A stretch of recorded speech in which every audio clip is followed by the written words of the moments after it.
आशा, उम्मीद है आप लोग खैरियत से होंगे। फिर बहुत सारी अहम खबरें और अपडेट्स आपके साथ मुझे इस व्लॉग में शेयर करनी है और ख़ास तौर पर बात करेंगे उस लेवल प्लेइंग फील्ड की जो आज लेने के लिए पाकिस्तान तहरीक-ए-इंसाफ सुप्रीम कोर्ट पहुंची और वहां पर फिर उनको कैसी लेवल प्लेइंग फील्ड मिली, इसके ऊपर बड़ा ज़बरदस्त किस्म का एक माहौल था। सुप्रीम कोर्ट में चीफ जस्टिस काजी फायज ईसा साहब खुद ही आज इंसाफ देने पर तुले बैठे हैं। तो जनाब उन्होंने फिर कैसी फील्ड दी पीटीआई को आपके साथ शेयर करूंगी। फिर मिसिंग पर्संस के हवाले से भी अहम केस था जिसमें फिर से आज इमरान रियाज खान की बाज़गश्त रही। तो क्या सुप्रीम कोर्ट इमरान रियाज खान को बुला रही है, फिर सुप्रीम कोर्ट में पूछेगी उनके साथ कि क्या हुआ, कौन ले गया और कैसे उनके शब रोज गुजरे, किधर थे वो और क्या उनके साथ पेश आया। देखते हैं इसके ऊपर क्या उन्होंने जवाब दिया, ये भी आपके साथ शेयर करेंगे। और फिर कुछ बात करेंगे इलेक्शन कमीशन की भी कि क्या इस वक्त हमें नजर आ रहा है इलेक्शन कमीशन की तरफ से उसकी एक्टिविटीज क्या हैं और किस तरीके से इलेक्शन के मुलतवी होने की जो खबरें हैं वो मजीद अब स्ट्रेंथन होती जा रही है। तो उसके ऊपर भी बात करेंगे। आप सबसे रिक्वेस्ट है कि चैनल को सब्सक्राइब कर लें और वीडियो को लाइक और शेयर भी किया करें। चलिए जी, सबसे पहले जरा लेवल प्लेइंग फील्ड की बात हो जाए। लेवल प्लेइंग फील्ड के केस की आज समाअत थी और इस सिलसिले में पहले ही से पाकिस्तान तहरीक इंसाफ की तरफ से मुख्तलिफ सबूत, शवाहिद, तमाम तर जो डाटा है उसे इकट्ठा करके सुप्रीम कोर्ट में जमा करा दिया गया था, जिसमें वीडियो सबूत भी मौजूद थे और उसके लिए भी उन्होंने बंदोबस्त कर रखा था कि अगर कोई वीडियोस प्ले करना पड़े तो वो भी किया जा सके। और फिर उसके साथ साथ जो मुख्तलिफ लेटर्स थे जो लिखे जा रहे थे इस सिलसिले में, जो शिकायत जमा कराई गई हैं, जो आदाद शुमार हैं, वो सब चीजें उन्होंने उसके साथ कंपाइल करके जमा करा दी थी। और फिर जब केस की समाअत शुरू हुई तो सबसे पहले ऑब्जेक्शन जो लगाया गया वो तो आपको हैरान ही कर देगा कि इतना जबरदस्त ऑब्जेक्शन उठाया गया। और वो ऑब्जेक्शन उठाया गया चीफ जस्टिस काजी फायज ईसा की तरफ से सरदार लतीफ खोसा साहब के लिए। लतीफ खोसा साहब जो कि आज पेश हुए थे सुप्रीम कोर्ट में पीटीआई के वकील की यानी तौर पर, तो उन्होंने जब बात का भी आगाज करना चाहा तो इस पर ही सबसे पहले तो चीफ जस्टिस साहब उन पे बरहम हो गए कि जनाब आपने अपने नाम के साथ सरदार क्यों लगा रखा है, ये क्या आप कोई यानी अपने आप को ज्यादा मकाम और मर्तबा देना चाहते हैं, क्योंकि सरदारी निजाम का खात्मा तो कब का हो चुका है और बाकायदा आईने पाकिस्तान के तहत हो चुका है। तो आप अभी तक अपने नाम के साथ सरदार लिखे हुए फिर रहे हैं, तो ये सरदार, ये नवाब, ये सब सुप्रीम कोर्ट में नहीं चलेगा। तो पहले तो इस बात के ऊपर उन्होंने लतीफ खोसा साहब को डांट पिला दी। तो लतीफ खोसा साहब ने कहा कि भाई इसको मैं देख लूंगा कि आइंदा इस पे ना लिखा जाए। नॉर्मली मैं उसके इसलिए यूज नहीं करता कि मैं कोई किसी पे रोब डाल रहा हूँ। फिर उसके बाद खैर जनाब जब समाअत का आगाज हुआ तो काजी फायज साहब ने पूछा कि जी क्या पिटिशन है आपकी, आप तौहीन अदालत का केस लेके आए हैं कि जी हमारे ऑर्डर के खिलाफ कोई काम हो रहा है, तो क्या काम हो रहा है जरा बताएं। जब वो बताने लगे तो फिर वही उनका रवैया जो हमेशा नजर आता है कि बार बार टोकना, सवाल पे सवाल दोहराना, अपना पॉइंट ऑफ व्यू देते रहना, दूसरे की बात ना सुनना, सवाल करना लेकिन जवाब ना देने देना और फिर बाद में कहना कि आपके पास तो जवाब ही नहीं है हमारी बात का। हर बात में उल्टा जवाब, हर बात में हेर फेर, हर बात में मीन में, और यही कुछ हमें आज भी दिखाई देता रहा। खैर सुप्रीम कोर्ट में उन्होंने इस बात पर भी एतराज उठाया कि जनाब आप ये जो लेके आए हैं सारा डाटा, ये तो सारा सोशल मीडिया से आपने इकट्ठा किया हुआ है, तो कानून में आपने कानूनी निकात इसमें क्या बनाए हैं, दस्तावेजी सबूत क्या है, सबूत क्या है आपके पास, ये तो सिर्फ सोशल मीडिया से इकट्ठा हुआ डाटा है। तो फिर उसके बाद उन्होंने कहा कि देखिए सबूत तो इसमें खुद शामिल हैं कि जब आप देखेंगे कि खुद जो सूबाई चीफ इलेक्शन कमिश्नर हैं उन्होंने क्या खतूत लिखे हैं आईजीज के लिए और चीफ सेक्रेटरीज के लिए, और वो किस तरह से उन्होंने किया है वो सारी दुनिया ने देखा है कि जिस तरह से पुलिस ने गुंडागर्दी की, पीटीआई के लोगों को खास तौर पर कागजात छीने गए, आरओज ऑफिस में दाखिल नहीं होने दिया गया, तजवीज का निंदा उठा लिए, तायद का निंदा उठा लिए, उसके बाद उम्मीदवारों के कागजात जिस तरह बल्क में मुस्तरद किए गए। तो ये सब चीजें तो पता चल रही हैं कि बाकायदा एक सियासी जमात को उठा करके आपने इलेक्शन प्रोसेस से बाहर निकालना है। तो ऐसा लग रहा है कि ये सारा कुछ इलेक्शन कमीशन के तहत भी हो रहा है। तो आप ये देखिए कि ये हमें लेवल प्लेइंग फील्ड जो नहीं मिल रही या आपके अपने ही फैसले की खिलाफ वर्जी है, तो आप इस चीज को इसलिए एड्रेस करें कि ये सब आपके फैसले की तौहीन कर रहे हैं, तौहीन अदालत के मुर्तकिब हो रहे हैं। बहरहाल ये जो बात मैंने आपको 2-1 मिनट में बताई है, ये इस तरह लतीफ खोसा साहब बेचारे नहीं बता सके, उनको बताने में काफी टाइम लगा क्योंकि बार बार बीच में काजी फायज ईसा साहब उन्हें इंटरप्ट करते रहे। लेकिन बहरहाल अल्टीमेटली वो इस बात पे कन्विंस नजर नहीं आए। उन्होंने कहा कि जी सोशल मीडिया या मीडिया को तो मैं देखता ही नहीं हूँ और इनके सबूत कोई सबूत ही नहीं मैं मानता। तो फिर ये जो आप अपीलें लेकर आए हैं, अगर कागजात मुस्तरद हो गए हैं तो वो जाकर अपीलें फाइल कर दें ट्राइब्यूनल्स में, इसमें मसला क्या है, इतनी सी बात है। तो उन्होंने कहा भाई अपीलें कैसे फाइल करें, हमें तो आरओज जो है वो कागजात की कॉपी नहीं दे रहे, फैसलों की कॉपी मिलेगी तो हम आगे अपीलें जाके दायर करेंगे। तो उन्होंने कहा कि फिर आईजीज और चीफ सेक्रेटरी कैसे आपके जो है वो फरीक बन गए इसमें, आपने इनको क्यों नोटिस करने के लिए कहा है हमें। तो उन्होंने कहा भाई देखिए सारा कुछ इनके अंडर और इनका क्या ताल्लुक है इलेक्शन कमीशन से। यानी चीफ जस्टिस साहब को ये नहीं पता, सारी दुनिया जो एक अंधा जुल्म देख रही है कि जनाब आरओज का क्या ताल्लुक है। चलिए आरओज का तो फिर भी किसी हद तक है, आईजीज और चीफ सेक्रेटरीज का क्या ताल्लुक है। यानी यहाँ पर जो पुलिस गर्दी हो रही है तो वो क्या पुलिस वाले अपनी मर्जी से कर रहे हैं, आईजी क्या उनके हेड नहीं है, तो उनसे पूछा नहीं जाएगा कि भाई ये पुलिस वाले किसके हुक्म पर लोगों को रोक रहे हैं, उनसे कागज छीन रहे हैं, लोगों के घरों को फैलांग रहे हैं, उनकी इज्जतों के साथ छेड़छाड़ करके उनके साथ ज्यादती कर रहे हैं, तो ये सब क्या हो रहा है। तो ये किससे पूछेंगे फिर जाकर, अगर आईजी से नहीं आप पूछेंगे। इसी तरह से चीफ सेक्रेटरी साहब जो तमाम इस वक्त इंतजामी मामला देख रहे हैं सूबे के, तो क्या उनसे नहीं पूछा जाएगा कि क्यों आपके सूबे में ये सब कुछ हो रहा है, ये गदर क्यों मचा हुआ है। तो आगे से चीफ जस्टिस साहब इतने मासूम बन के कह रहे हैं कि जी उनका ताल्लुक क्या है। उसके बाद बहरहाल आगे बढ़ती है कार्रवाई और फिर उसके बाद सरदार लतीफ खोसा साहब एक सीनियर वकील हैं, उन्होंने फिर बहरहाल बेहतर टैकल किया और उन्होंने फिर बहरहाल नोटिस उन्हें वो पढ़ के सुनाया जो सारा चीफ इलेक्शन कमिश्नर का खत था, और वही बेसिकली एक बुनियाद थी। अगर आप देखा जाए तो आज जो सबसे बड़ा जो सारा ये केस खड़ा किया है लतीफ खोसा साहब ने, वो वही चीफ इलेक्शन कमिश्नर साहब जो सूबाई इलेक्शन कमिश्नर है उनका अपना ही खत है। तो उसके ऊपर जब उन्होंने वो पढ़ा तो सारी चार्जशीट थी जो कि बता रही थी कि लेवल प्लेइंग फील्ड नहीं मिल रही है। तो लतीफ खोसा साहब को तो ज्यादा बिल्ड ही नहीं करना पड़ा, क्योंकि जब वो लेटर पढ़ा जो खुद उनके अपने ऑफिसर का था तो उससे बात खुल गई कि जनाब ये हो रहा है, ये अपना ऑफिसर मान रहा है इलेक्शन कमीशन का।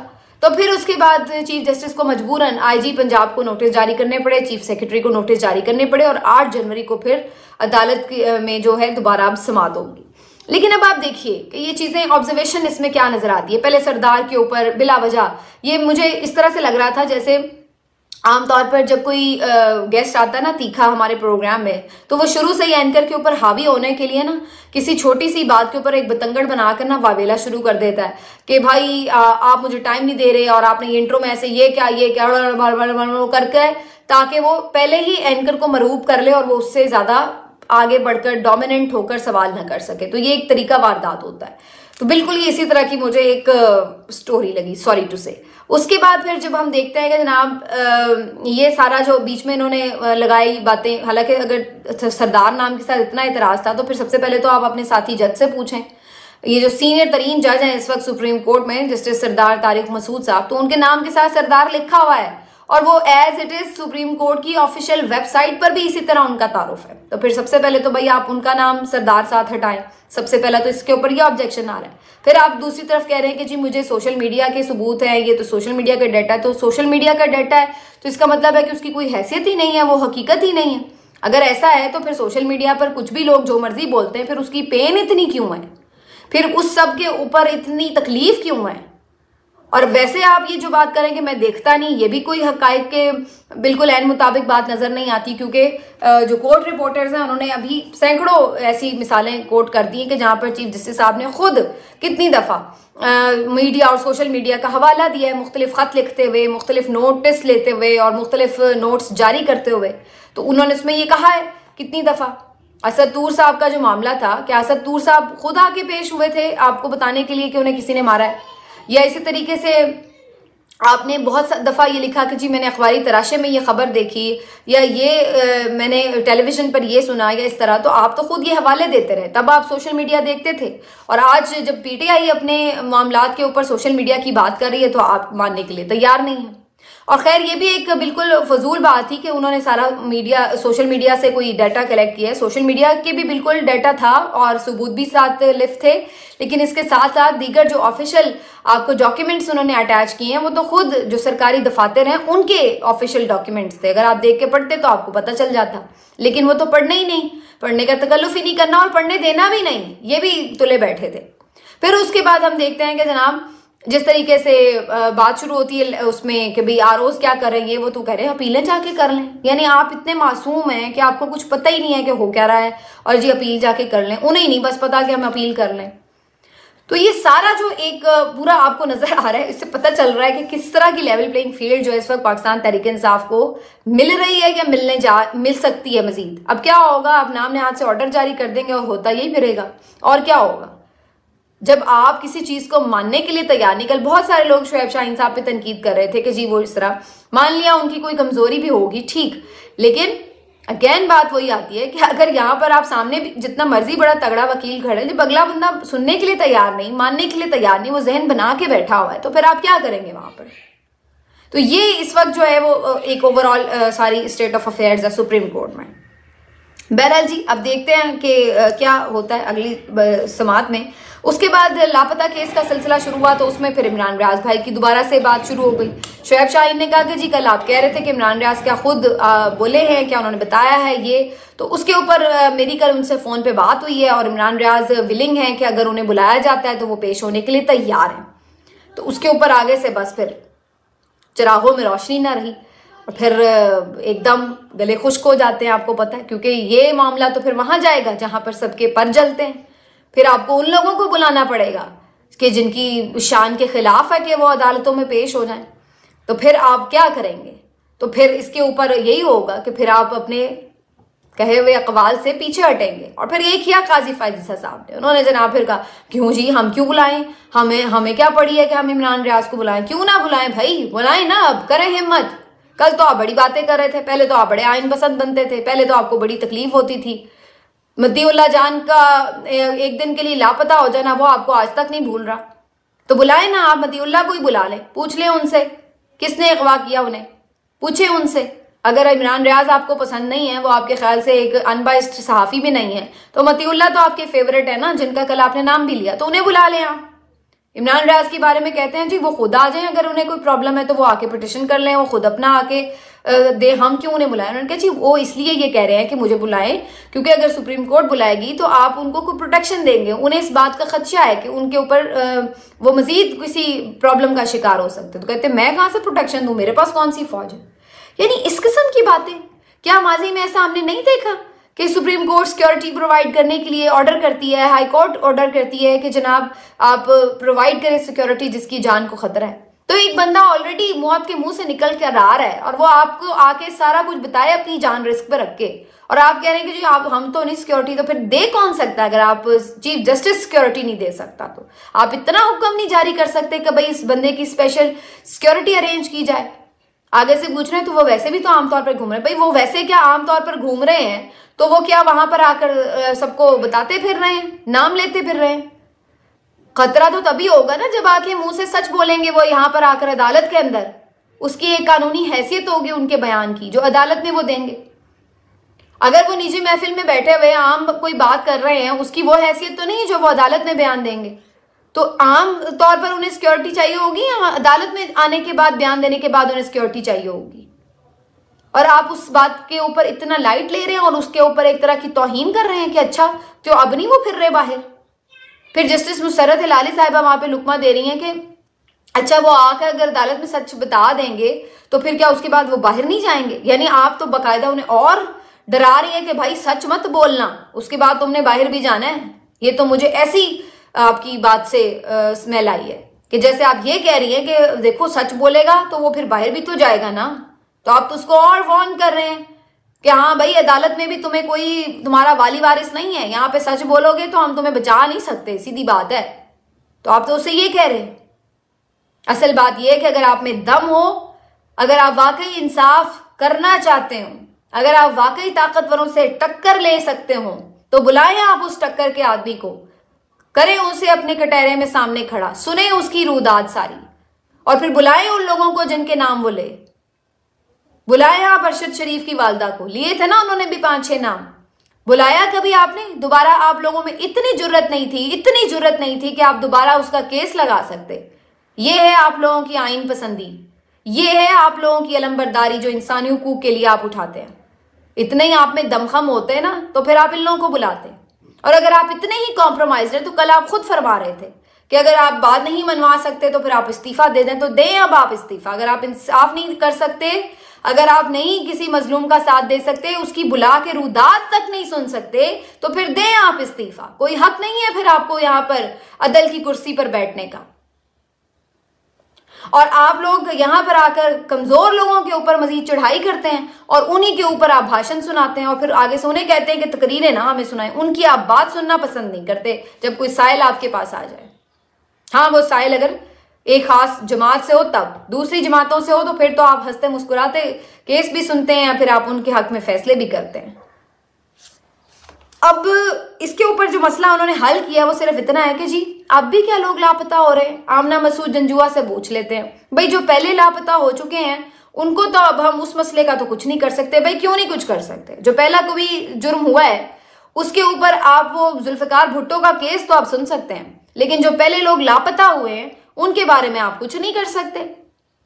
और आगे आप एक खानापुरी के लिए फर्जी सा हुक्म जारी कर दें कि हाँ भाई अटॉर्नी जनरल जरा कह दो मेरी अदालत में कि आइंदा ऐसा नहीं होगा, आइंदा ऐसे नहीं होगा। ओके जी, केस डिसमिस, खत्म हो गई कहानी। इंसाफ करने बैठे तो फिर पूरा करें इंसाफ। आप बुलाते आप किसी एक को तो बुलाएं, उस्मान डार को बुला लें। अभी भी उनका भाई उमर डार वो है लापता, बुलाएं, उसकी मां को बुला लें। लाहौर हाई कोर्ट में भी केस चल रहा है, उन्हें बुला लें कि किधर है उनका बेटा, कैसे हुआ है। अभी अगर सिर्फ अभी का आपने सुनना है केस तो अभी बुला लें। अभी कौन सा खत्म हो गया मामला जी, पुराने जो हो गए सो हो गए, अब उस पर हम क्यों बुलाएं भाई। तो ये अब सारी हकीकत आश्कार हो रही है कि कौन कितने पानी में था। जितने कोई हमें सुनाए जाते थे कहानियां कि लोग बड़े आइन पसंद हैं, वो क्या था, वो सब खुल के सामने आ रहा है। बहरहाल जी, इलेक्शन कमीशन ऑफ पाकिस्तान आज फिर पहुंचे किधर, जेल अडयाला में, और वहां अपनी बची कुछ इज्जत ढूंढने की तलाश में। लेकिन वहां पर भी जाके मजीद बेइज्जती हो रही है कि जब आपका काम ही है कि मुल्क में इलेक्शन कराना है, साफ शफाफ कराना है, और इतने आपके ऊपर क्वेश्चंस हैं कि इतने क्वेश्चंस हैं कि अब जो आपके यानी इमरान खान के जो नाक़िद सहाफ़ी हैं वो भी अब ये कह रहे हैं, यानी मैं उस दिन जावेद चौधरी को सुन रही थी, मैं नुसरत जावेद को सुन रही, वो तक अब ये कहने पे मजबूर हो गए कि ऐसा इलेक्शन कराना है तो उससे पहले कि इससे बेहतर है कि आप नोटिफिकेशन जारी कर दें। बाकी सब तो चीख ही रहे हैं, जो नाक़िद थे वो भी अब कहने पर मजबूर हो गए। हामिद मीर साहब ने इसको फ्रॉड इलेक्शन कह दिया, और आपका अपना जो काम है उसके ऊपर इतना सब तनकीद कर रहे हैं और आपको आईना दिखा रहे हैं, और आप इतने बेशर्म है कि अपना काम ठीक करने के बजाय जाके वहां पर तौहीन इलेक्शन कमीशन की कार्रवाई कर रहे हैं। अब आप पूरी कौम के खिलाफ ये कार्रवाई करेंगे क्योंकि सभी आपकी तौहीन करेंगे जिस तरीके का आप इलेक्शन करा रहे हैं, क्योंकि आप खुद अपनी तौहीन कर रहे हैं इस तरह का इलेक्शन करा के। फर्द जुर्म आयद कर दी गई है, उस पर भी क्वेश्चंस हैं। उनके वकला का ये कहना है जी वकला मौजूद नहीं थे और फर्द जुर्म आयद कर दी गई।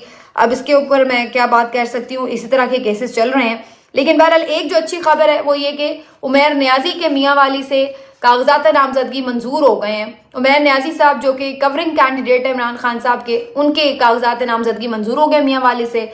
और अजीबो गरीब किस्म के जो इल्ज़ामात और वजूहात हैं उनके पेपर्स रिजेक्ट करने की, उनका क्या था, एक यानी आप हैरान हो जाएंगे सुन के कि किस तरह की बातें हैं कि जी एक गाड़ी उन्होंने खरीदी, अभी वो नाम पे ट्रांसफर नहीं हुई थी, लेकिन उन्होंने एसेट्स में शो कर दी कि चूंकि मैं खरीद चुका हूं तो उन्होंने एसेट्स में शो कर दी।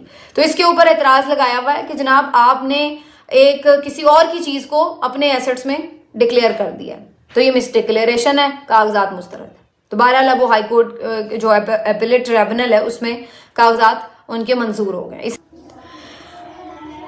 और एक और जो बड़ी अहम खबर है वो ये कि पेशावर हाई कोर्ट ने जो बल्ले का निशान से मुतालिक फैसला था उस पर जो स्टे दिया था इलेक्शन कमीशन के फैसले के ऊपर, तो वो स्टे भी वापस ले लिया है पेशावर हाई कोर्ट ने, और इलेक्शन कमीशन का जो फैसला है वो बहाल हो गया है वापस। यानी आप दूसरे आसान अल्फाज में कह सकते हैं कि बल्ला एक दफा फिर छीन लिया गया है पाकिस्तान तहरीक इंसाफ से। अब इसके खिलाफ जाहिर है अपील तो कर सकती है पाकिस्तान तहरीक इंसाफ, लेकिन जो अभी ये सिर्फ जो समाअत थी, इब्तिदाई समाअत थी जिसमें जो स्टे दिया गया था उसको हटाया गया है। तो अब इस पे प्रॉपर एक डिविजनल बेंच बैठेगा और ये डिविजनल बेंच 9 जनवरी को इस पर मजीद समाअत करके फाइनल फैसला दे देगा कि इलेक्शन कमीशन का फैसला ठीक था नहीं था। और फिर उसके बाद जो हतमी फैसला आएगा वो भी सुप्रीम कोर्ट में चैलेंज हो सकता है पाकिस्तान तहरीक इंसाफ की तरफ से। लेकिन अगर आप मौजूदा तनाजुर में देखें तो समझना कोई मुश्किल काम नहीं है कि पेशावर हाई कोर्ट का फैसला क्या होगा, और अगर बिलफर्ज वो खिलाफ आ भी रहा होगा पीटीआई के, जो कि काफी एक्सपेक्टेड है, तो फिर सुप्रीम कोर्ट में भी उनको कितना इंसाफ मिल रहा है उसका जो एक बाकी केसेस चल रहे हैं उसमें आपको अंदाजा तो हो ही रहा है कि कितना इंसाफ मिल रहा है। तो इसलिए अब पीटीआई को मेरा ख्याल है कि इसी बात के ऊपर फोकस करना पड़ेगा। ये समझ लें कि पीटीआई के पास बल्ला नहीं है और उसके बगैर ही जाना है और उसके मुताबिक ही हिकमत अमली तैयार करे। बाकी ये जो अदालतों की खानापुरी है, ये खानापुरी ही है, ये सिर्फ और सिर्फ खानापुरी है, ताकि कल को कोई ये ना कहे कि जी आपके पास वो ऑप्शन था आप वहां पे नहीं गए। तो जो असल में बात ये कि जो इनके खिलाफ सारी प्लानिंग हुई है, जिस तरीके से इन्हें इलेक्शन से आउट करने की प्लानिंग है, जिस तरीके से इन्हें मजबूर करने की प्लानिंग है, सिस्टम से ही निकालने की प्लानिंग है, तो वो ये सारा उसी का तसलसल है। अब अदालतें भी उसी में ही आलाकार बनी हुई हैं। कुछ बीच में एक आध जज थोड़ा सा प्लान को डिस्टर्ब करता है, लेकिन अल्टीमेटली प्लान वही इम्प्लीमेंट, अपील की वहां पे भी, लेकिन जो अपना गेम प्लान है वो उसी के मुताबिक पीटीआई को बनाना होगा कि ऐसे समझ के कि जैसे फैसला हो चुका है सुप्रीम कोर्ट से भी, और वो ये है कि बल्ला नहीं है। और फिर जो खबरें आ रही है वो यही कि इमरान खान साहब को पता था इन्होंने यही करना है, तो उन्होंने भी जो प्लानिंग की हुई है वो आगे की प्लानिंग की है, वो वहां से ही बात शुरू हो रही है कि बल्ला नहीं है और उसके बगैर जाना है इलेक्शन में, तो उसी के मुताबिक ही उन्होंने आगे प्लान करना है। वो जो सारी चीजें हैं उसकी कुछ ऑप्शंस तो मैं पहले भी डिस्कस कर चुकी हूँ, और कुछ जाहिर है हतमी तौर पर जो उसका ऐलान है वो पीटीआई वाले खुद ही करेंगे।